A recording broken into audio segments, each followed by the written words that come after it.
పేరు చిన్నదే కావచ్చు, కానీ దీని వెనుక ఉన్న చరిత్ర మాత్రం ఒక మహా సామ్రాజ్యం.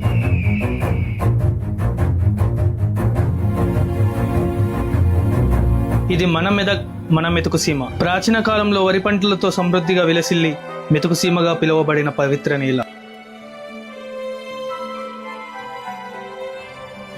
మౌర్యులు, శాతవాహనులు, కాకతీయుల ఏలుబడిలో వైభవంగా వెలిగిన చరిత్ర మనది. కొండాపూర్ తవ్వకాలే దీనికి సజీవ సాక్ష్యాలు. ప్రతాపరుద్రుడు కట్టించిన గంభీరమైన మెదక్ కిల్లా, ఆసియాలోనే అతిపెద్ద చర్చిలో ఒకటైన మెదక్ క్యాథెడ్రల్ చర్చ్. కుతుబ్ షాహీ కాలం నాటి కోమ్టూర్ మసీద్, కన్నులను ఆశ్చర్యపరిచేలా ఉండే కుల్చారం జైన మందిరం, వనదుర్గా మాత పాదాలను తాకుతూ ఏడుపాయలుగా చీలే మంజీరా నది,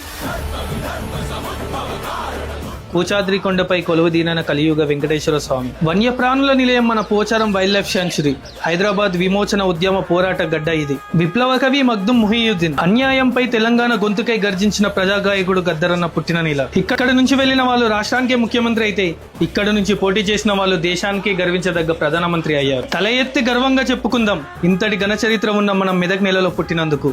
ఇది మన మెదక్ మచ్చ.